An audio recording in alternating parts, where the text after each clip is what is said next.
Minahus Saniyah ini bagian dari ilmu ihsan, yaitu membahas tentang tasawuf, membahas tentang bagaimana amaliyah qalbu dan bagaimana batiniah kita ketika beribadah kepada Allah Subhanahu wa taala.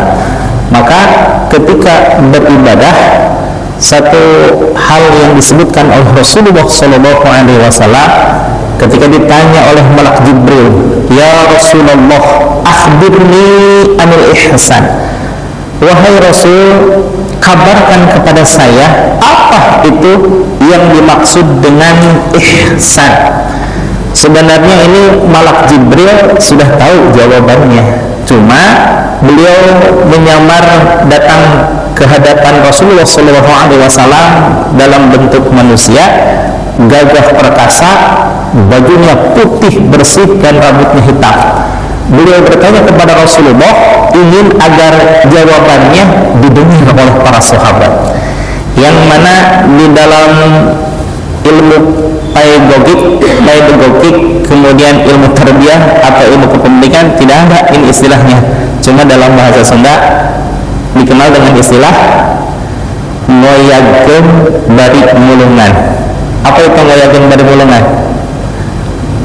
Ngoyagkeun menggoyang-goyang gitu ya, biar apa yang jatuh bisa dinikmati oleh semuanya.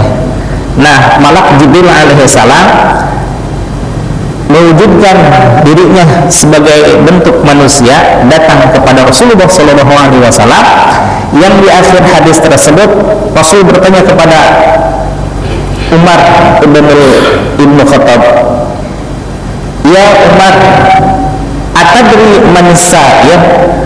Tahu nggak kamu siapa yang barusan datang?" katanya. Sayyidina Umar mengatakan, "Allahu wa rasuluhu a'lam." Nabi Muhammad dan terutama Allah Subhanahu wa taala lebih mengetahui siapa itu yang datang, katanya.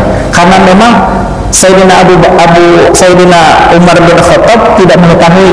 Kemudian Rasul menjawab bahwa innahu Jibril, bahwasanya yang datang barusan itu adalah Mas Jibril alaihi salam, atakum yu'allimakum dinukum. Dia datang kepadamu sekalian untuk mengajari akan agama untukmu, agama kepadamu sekalian. Nah, ketika Rasulullah SAW ditanya, "Akhbirni anil ihsan." Ya Rasulullah, terangkan kepada saya apa itu yang dimaksud dengan ihsan. Rasul menjawab, "Anta budallaha." Bahwa yang dimaksud dengan ihsan adalah ketika engkau beribadah kepada Allah, anta budallah ka'annaka tarahu, seakan-akan engkau melihat Allah. Tentu melihat di sini bukan dengan mata kepala, tapi dengan ainul basirah. Kemudian pilihan kedua, setelah Rasul menyatakan anta budallaha ka'annaka tarahu, fa illam takun tarahu fa innahu yaraka. Namun kalau seandainya engkau belum sanggup melihat Allah dengan ainul basirah, dengan mata batinmu, maka yakini saja bahwa fa innahu yaraka, Allah maha melihat akan segala perbuatanmu. Ini untuk sebagian kalangan dianggap terlalu ekstrim bahasa ini, karena bahasa seperti ini seperti melangit gitu ya. Padahal kita kan membumi, kaki kita menapak di bumi, tapi kenapa bahasannya melangit? Maka tidak sedikit yang tidak menyampaikan hadis ini, padahal hadisnya satu rangkaian dengan iman, Islam, dan ihsan. Tapi yang sering dibahas di masyarakat adalah iman, Islam, iman, Islam, iman, Islam, betul? Kalau iman dan Islam, sudah jelas. Kenapa?